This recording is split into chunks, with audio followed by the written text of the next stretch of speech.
Yeah, we actually crashed there. I don't really know what's up.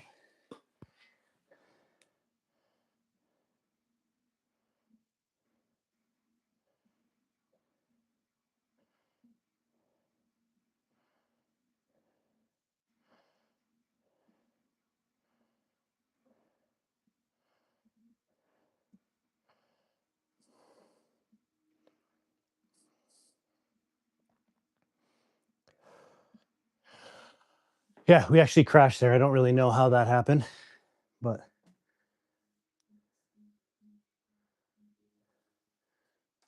it did.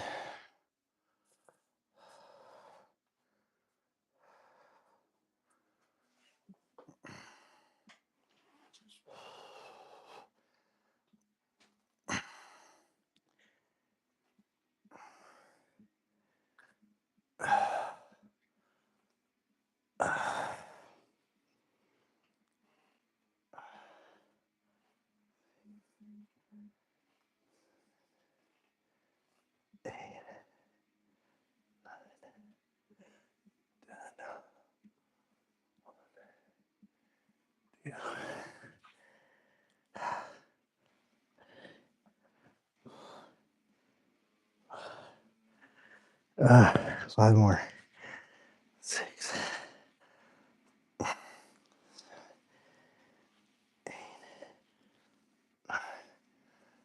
Oh, yeah. Oh, burning. Yeah, so back. Yeah, I don't know really what happened there. I've been having tons of crashes again. This is similar to the stuff that was happening with Twitch before, Clem. And it's happening now on Thing. Maybe it's my phone. I don't know. But yeah, another crash there. Unfortunately. But, you know, thank you for being back. Yeah, man, I think all in all, it's going fairly well.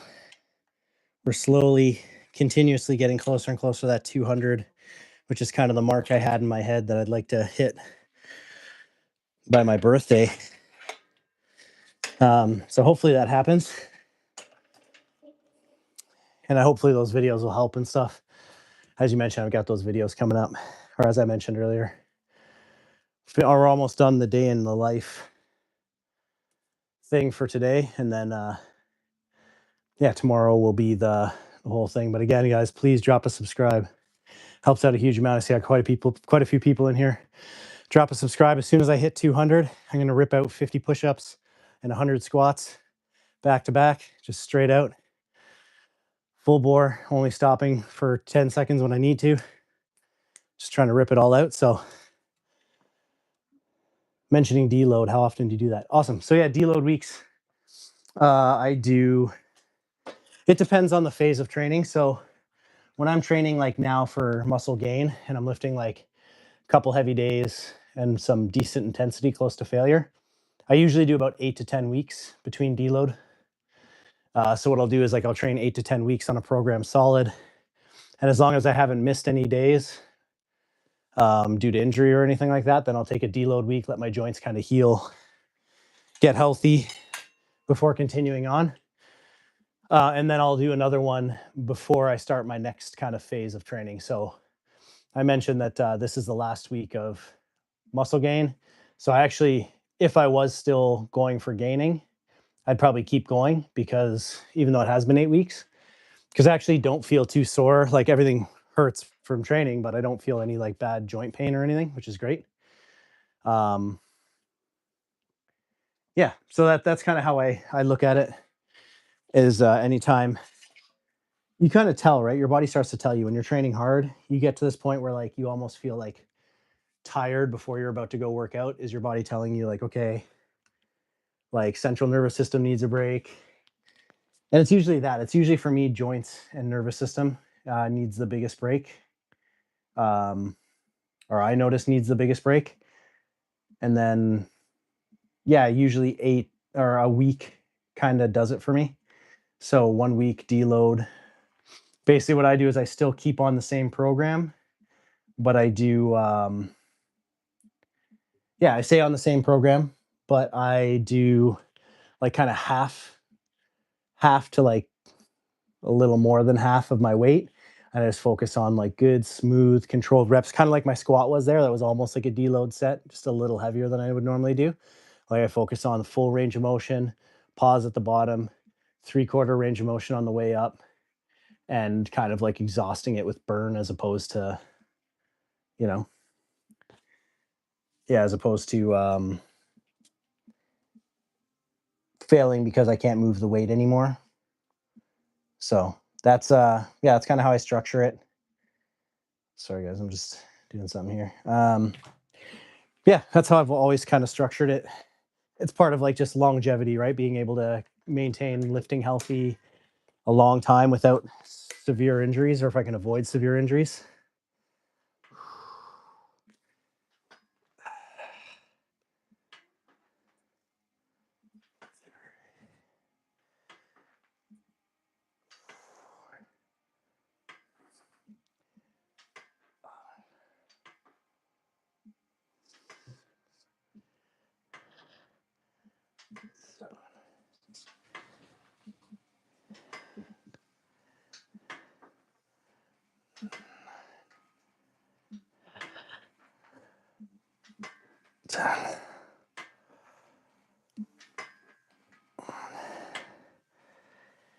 Two.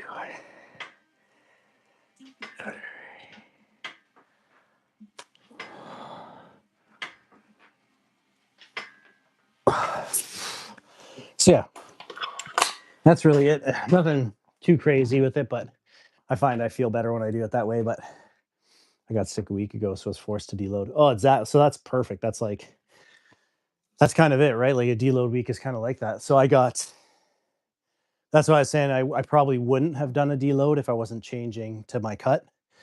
But because Dark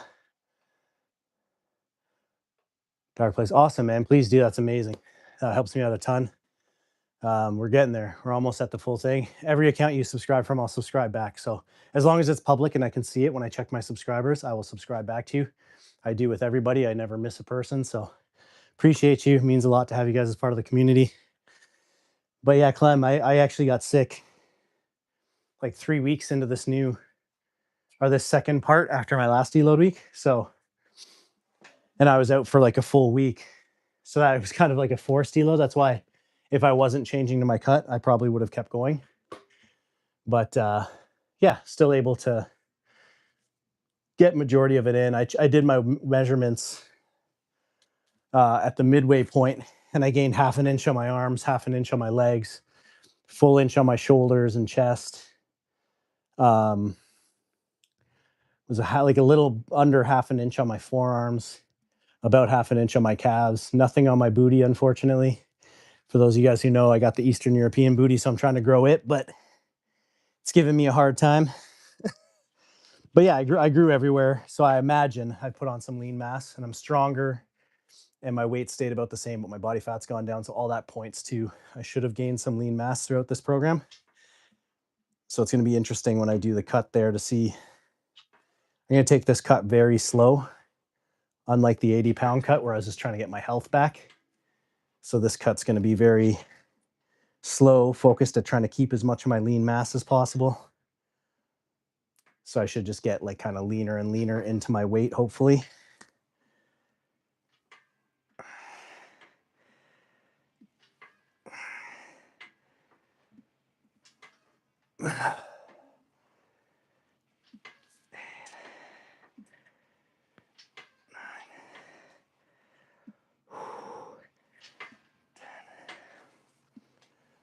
One, two, two more. Four more. Oh, God. So that's the hope. The eventual goal, for anybody who's wondering kind of what the whole purpose of all this is, the eventual goal is to hit, would there be any use? Yeah, for sure. So there's kind of two big reasons for cutting, in my opinion, for the average person. If you or someone, like if you found, like when you were younger, Clem, was it Were you like pretty lean? Like, was your physique pretty lean as you were a younger man, like kind of into your 20s and 30s? So, one thing, if somebody grew up and they noticed that they were pretty lean, and then as they got like kind of in their older, awesome dark place, thanks very much. Always lean. Okay, so if you're always lean, that means you had a pretty good metabolism naturally. Sorry, my hair's getting all messed up, which is great. But as we age, that obviously falls off. And that's like a multitude of things, right? Like that's building up inflammation, just, yeah, buildup of toxins and stuff that our body can't necessarily fully get rid of. Yeah, slow down in our metabolic rate as we don't do more and more activity because we get like, less and less energy as we age, stuff like that, more and more demands on our energy. So the one good thing for cutting for the average person is it's kind of a metabolism reset, because you'll find if you cut, and what I mean by cut, basically it's eating in a calorie deficit and tracking to make sure you're putting out more calories than you're taking in by like a significant margin. Don't subscribe to this channel if I follow back. Okay, so subscribe to your main one, Dark Plays, the 1K, and don't subscribe to that channel. I'll do that. Yeah, so yeah, sorry, as I was saying, so insulin sensitivity gets lower too as we age. And so if you cut by having that calorie deficit and like kind of forcefully eating kind of similar foods day in, day out for like a short stretch, you'll increase your insulin sensitivity, which is a good thing, because basically what insulin is the way to think of it is when you take in sugars and you take in carbohydrates, if you're insulin sensitive, insulin's like the lock to your muscles. So it'll kind of unlock. Nice to meet you. Yeah, it's nice to meet you, man. I'll see you tomorrow. Yeah, I'm going to be on tomorrow is my rest day, but I do, on my rest days, I still do early morning cardio and I just hang out and chat kind of like this. So yeah, I'll be on early doing my cardio. So hopefully we'll see you there.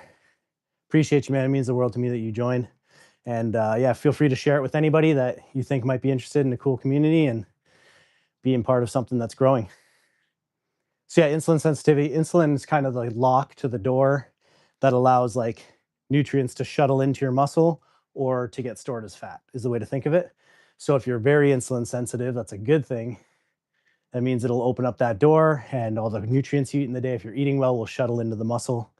And awesome. Yeah, I'll be on day after tomorrow training, regular time. So that's, you want to be insulin sensitive when it comes to like training, and you probably were as you were lean, right? Your body used the carbohydrates for fuel first as an option instead of storing them as fat. Whereas people with worse metabolisms naturally will have a tendency to be less insulin sensitive, and they'll tend to store stuff as fat for later use, as opposed to, there's a couple things that go into it because they're probably eating in a calorie surplus too, and blah, blah, blah. But yeah, basic idea, cutting will help you kind of maintain or better your ability to be insulin sensitive and shuttle nutrients to where they need to go better.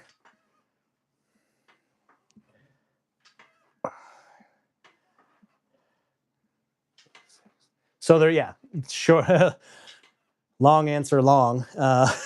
Yeah, doing a mini cut here and there for the average person is actually a really good thing. If you're naturally lean or you're naturally stay pretty slim, even yourself, doesn't mean you have to have like a massive deficit.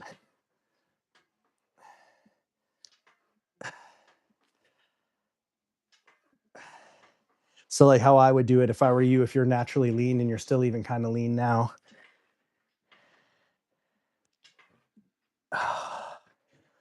Oh my God, burning 4 more.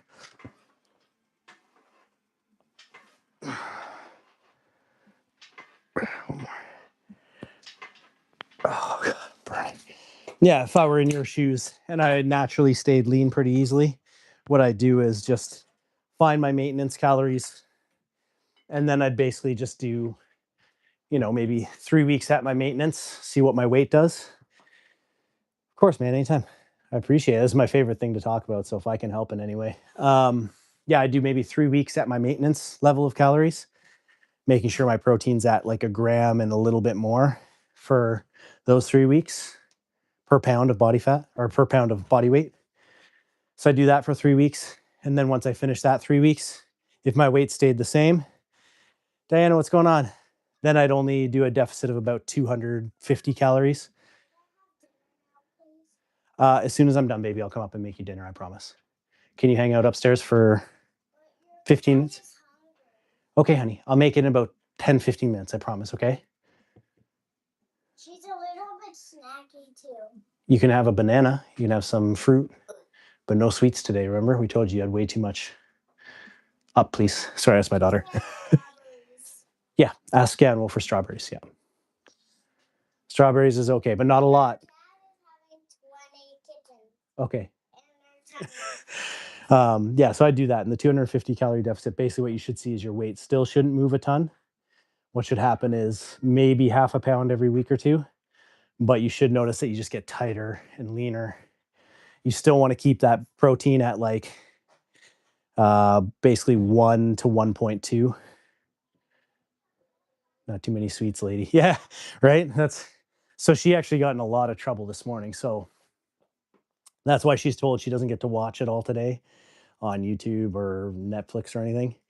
Oh, and Diana, I watched a couple of your videos and liked them. I hope you saw that. Thanks for being here. I really appreciate it. You're killing it. You're doing really, really well. Yeah. So this morning I was trying to get ready because we were filming in the day in the life, and where I was going to take them to a mall near us because they're doing kind of like a pop-up shop for like some of the blind boxes that the girls like. You'll see it in the video when it comes out. But anyway, I went to brush my teeth after I got them all ready. And it got, Clem, you know this. When it gets too quiet, when you have kids and it gets quiet, you're like, something wrong is happening for sure. So I was just brushing my teeth for like 2 seconds, maybe. And then gets quiet. So I break out of the room that I was brushing my teeth in, the bathroom, and I look in to our playroom. We have a playroom for them. And my oldest daughter is dumping a sweet drink all over the head of the little girl. And my little girl obviously has no idea 'cause she's a baby. So she thinks it's fun. She was like dancing around, and there's like juice, like sticky juice getting all over the couch, all over her and her clothes that I just changed her into for the day. So I lost it. And I was just like, and there's been a couple days where she's been making these, like, I call them bad choices. So I basically told her, I'm like, look, today, no sweets, no watching. You're just going to think about the decisions you're making because we need to do better. But man, was I pretty furious as it happened. You've probably been there, Clem. It's just, you know, I probably didn't deal with it the best because I kind of freaked out in the moment. But we had a conversation afterwards, and hopefully she gets what I'm talking about when I say she can't keep making these type of bad decisions. You know what I mean? But she is still 5, so I guess bad decisions are a part of that age range, right? Because they're just testing the waters and pushing as far as they can. That's probably as much part of it as anything else, but talk about frustrating. Oh my God. Yeah. See, yeah, you saw that. So yeah, that's another thing. She stuck a toothbrush in the toilet. How long did it take you to get 100 subscribers? It took a good amount. I've probably been doing this. So I started on Twitch. I was doing pretty well on Twitch. Then I started having problems with like the app and stuff. And since I came over here, it probably took me, what is it now? So 6 months, 7 months, I'd say, to get to 100. And I'm trying to get to 200 in. Now I have basically 2 months left. I have the rest of April, and then till my birthday, May 28th, is kind of my goal. I'm shooting for 200. So yeah, Valley Boy, please drop a subscribe if you don't mind. It'll help me and help you. Hopefully you love being part of the community and you want to stick around and, you know, be a part of it for a long term. That would be excellent.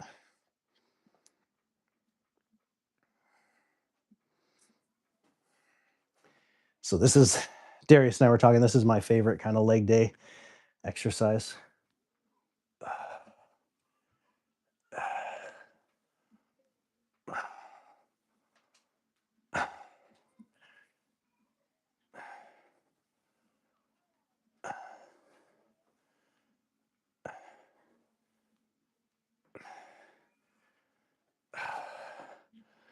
Yeah, the toothbrush in the toilet was a wild one, man. That was another one where I just kind of lost it. I didn't really know how to deal with that.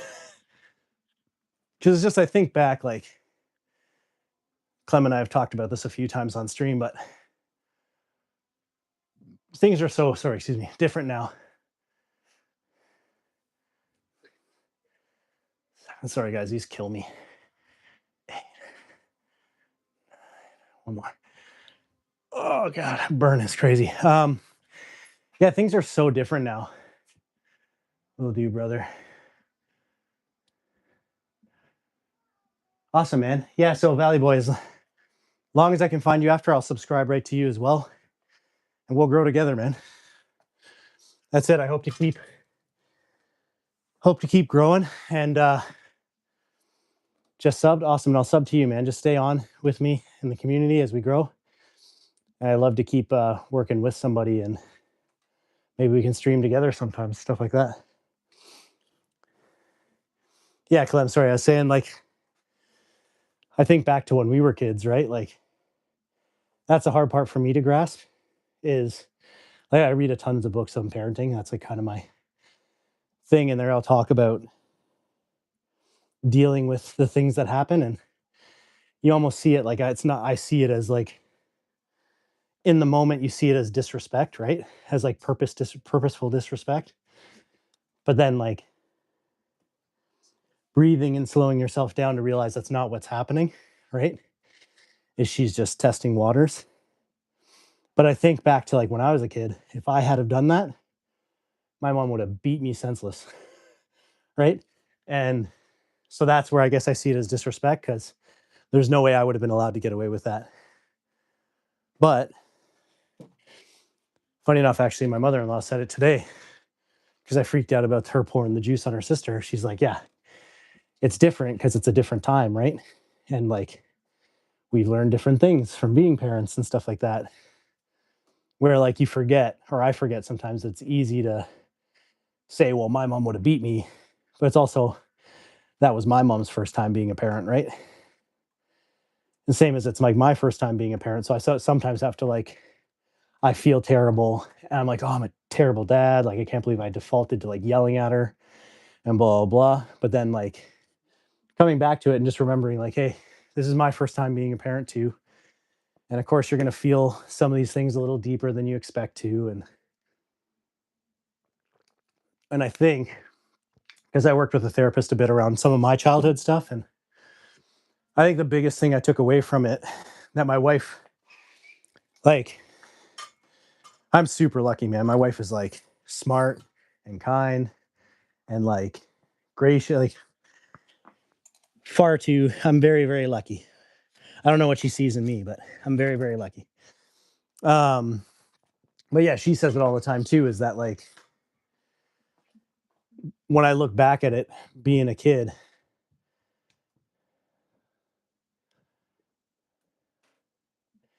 thanks, Valley Boy, man. I appreciate you too. Yeah, I think when I look back at it as a kid, I think the thing I missed the most, or I missed the most, that makes me see my childhood as bad, is that like in the moment, there's a lot of times where I feel like my mom or whatever handled it poorly. I kind of get why she did the way she did. But if she just had a conversation with me, I think I would feel differently. You know what I mean? If she just at the time been like, hey, and this is what I try to do with my daughter, Clem and I talked about this last time, is I try to, when I handle it poorly like I did today, once we've both calmed down, she's done her time on the stairs or whatever the punishment is, we'll come back to it and I'll be like, hey, like, I understand, like, daddy yelled at you and that probably was scary, huh? Yeah. And be like, well, daddy didn't handle that the best, but you have to understand this is daddy's first time dealing with this too. And, he's trying to do better. He didn't handle that the best. Lakota, what's going on, buddy? How you feeling today? Hope you're doing good, man. Yeah, so that's kind of the mantra I'm trying to live by. And I don't know, I think that's a good thing. Because the other thing too is I don't want to be willing to compromise on my expectations of her and the person I think that she's capable of being. And I think she'll understand that as she gets older, right? I think as she gets older, and I'll say like, hey, look, daddy loves you and I want you to like me. But if you have to not like me for me to be the parent I need to be for you to be your best, then I'm willing to do that.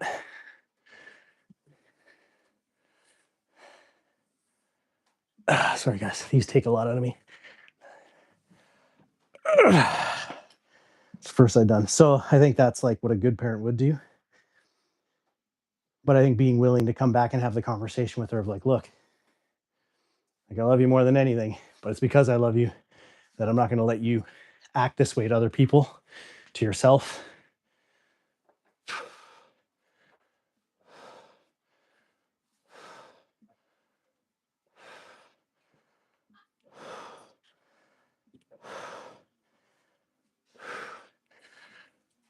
One more. Oh, the burn is just crazy. So, yeah, I don't know. Maybe that's the wrong thing. Maybe it's not.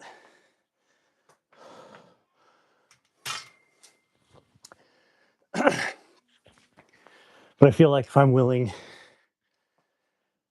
to own my mistakes to her and not act like I know it all, which I definitely don't, I think at some point, hopefully, that'll be a positive thing for our relationship overall. But sorry, I go back. I generally don't see it as disrespect, but more a real and dumb, impulsive idea. Exactly. Still be mad nonetheless. Exactly, right? Like, I think you take it different ways. And so it's awesome hearing, like, talking this out with you guys, because Clem, hey, what's going on, Jordan? Thanks for being here. Yeah, my best friend's the same way. He's like, yeah, I never see it as disrespect.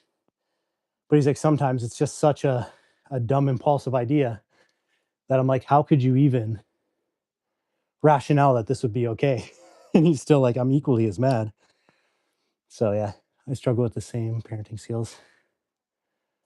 Yeah, right. The balance between firm and fair is tough. And I think like when she was smaller, she was my first baby, obviously, because she's my big girl baby. I call her all the time. But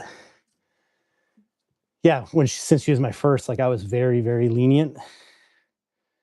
And I remember my best friend saying, because he has two girls, he's like, don't.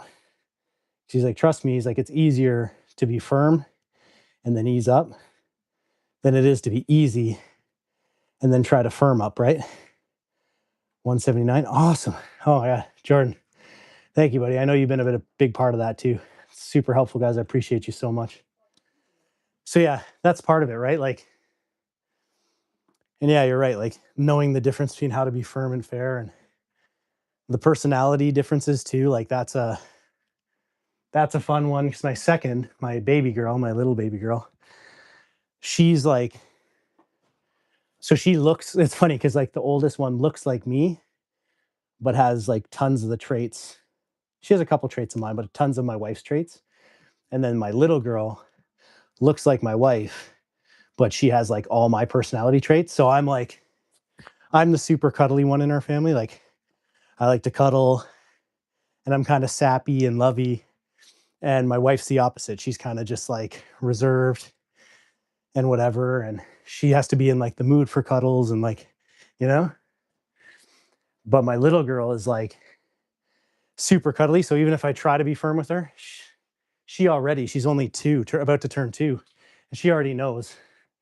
Like if I'm trying to be firm with her, she just comes up and gives me a cuddle. I turn into a pile of clay. She can just mold how she wants. And then my big girl is more likely to come at me guns blazing and try to fight it out with me.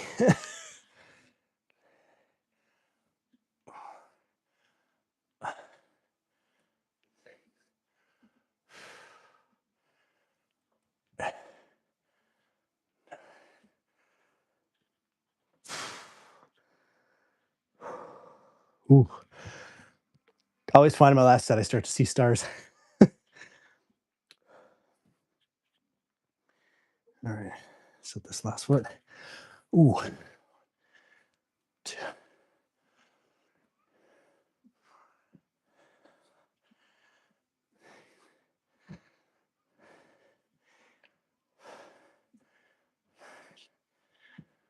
Oh. God. It's 10. So yeah, it's interesting, man. But I have to say, like, being a dad or just a parent in general is the most challenging / rewarding undertaking ever. 3 kids, 2 girls and a boy. Oh my God, dude. Valley boy, that's wild. That must be a fun experience for sure. All completely different. Well, that's it. So like, I have a brother-in-law, my wife's brother. They have 3 boys. And it's interesting, man. Like, every single kid totally different, their own challenges. But how long ago have you gotten tattoos?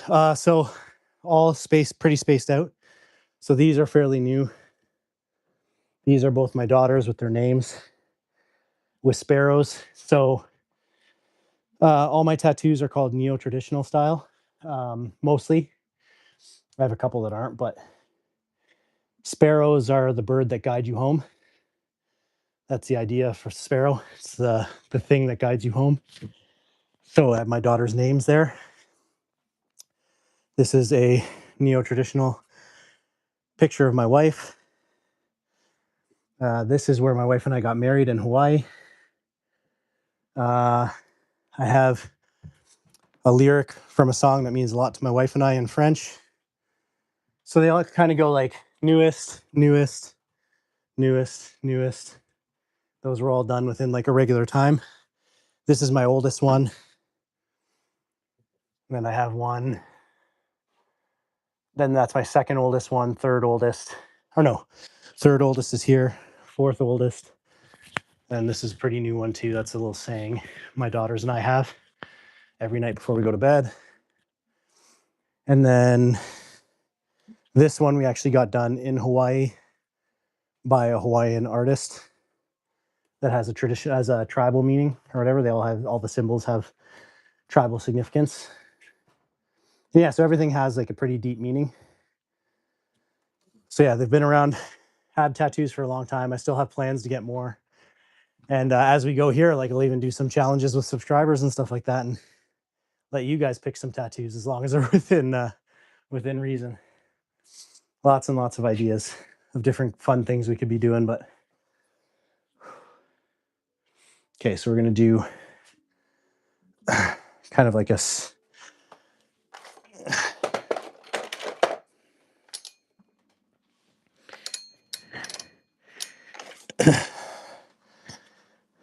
goblet wide squat here, but just focusing on kind of the depth.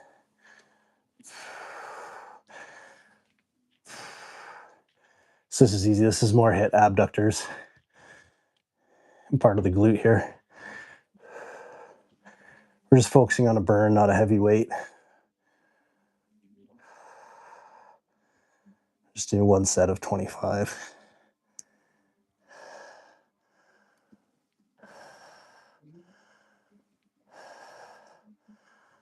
But I've just always been a fan of the neo-traditional style, so I try to stick with that.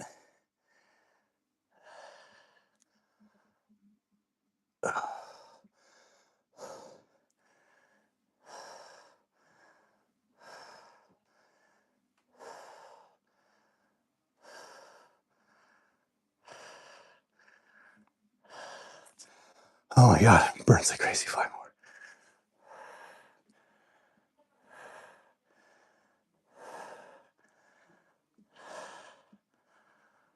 Oh God, killing me. What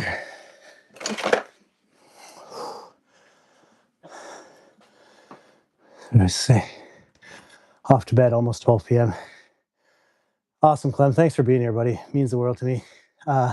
Anytime, buddy. And again, make sure you just, any of my socials, message me, hit me up on DMs if you guys have any questions, anything I can help you with. We're going to get those long videos done and up on the channel this week. And then if you guys have ideas for more, please let me know. Get some shut-eye late here in the UK. Awesome, man. Thanks for being here, Valley Boy, and subscribing. I'm glad you're part of the community. Can't wait to be part of yours. And yeah, I'll sub back, and I hope to I hope to see us grow together, man. Hopefully we can get on the stream, and I think there's a way to co-stream. So it'd be cool to maybe go through a workout together or something like that as we're growing. Share my subscribers, you share back. That's what it's all about. Sending you lots of positivity and love. I actually pretty much done now, so I'm gonna go make my big girls dinner. And again, guys, you can follow me on any of my socials, all at Baddiedaddydiaries on Instagram, Facebook, TikTok, all those. And if you guys have any questions around nutrition, supplements, training, anything like that, DM me and I'll answer you back. Not selling anything, just trying to help people out. And yeah, appreciate you all. Have a good Easter. If we don't see you, I'll be on early morning for cardio. So maybe I will. But have a great rest of your guys' Saturday. Peace.